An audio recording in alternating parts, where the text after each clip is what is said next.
Civilian casualties continue to tick up as Israel stepped up its assault in the northern and southern parts of Gaza on Monday. Rescue crews brought in badly wounded civilians, some of them children, to a hospital in northern Bet Lahia. Some of the most intense fighting for weeks is raging in both the north and south. Israeli forces had gone back into Jabalia, where they've said they have dismantled Hamas months ago to prevent militants regrouping there. A medical worker, Faraz Afnas, says they've tried to reach the Jabalia camp. Bodies were recovered there after overnight strikes. But he claims Israeli forces had been targeting ambulance crews, blocking them from saving wounded and trapped civilians. In southern Gaza's Rafah, streets were near empty as Palestinians fled the fighting. Israel on Monday cut across a main highway into Rafah, closing a main crossing point for aid. The UN says a foreign security staff member was killed on Monday when a UN-marked vehicle traveling to a hospital in Rafah was struck. This marks the first international UN fatality in the Gaza war.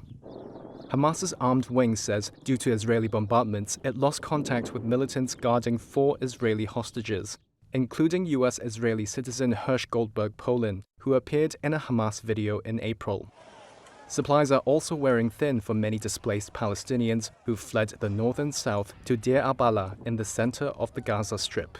There is not enough water for all displaced people. There is not enough food, not enough markets for everyone. This water tank that you see, this was barely enough for those who were already here.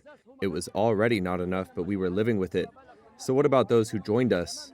There are people from 2 camps in addition to our camp. The UN says around 360,000 people have fled Rafah since Israel's evacuation order a week ago. Many uprooted families are moving to empty tracts of land along the coast, but the UN warns of poor sanitary conditions there. Starving Palestinians on one side of the border and on the other, Israeli protesters blocking aid trucks to Gaza on Monday. Some Israelis were seen spilling contents of the trucks onto a road at a West Bank checkpoint, the second such incident in less than a week. This comes even as Israel has pledged to allow uninterrupted humanitarian supplies into the besieged enclave. Washington, which has paused some deliveries of weapons to Israel as it disagrees with an assault on Rafah, has denounced looting these convoys. Gaza health officials say the Palestinian death toll in the war has now surpassed 35,000. The conflict began after militant group Hamas burst into Israel on October 7th, killing 1,200 and taking more than 250 hostages.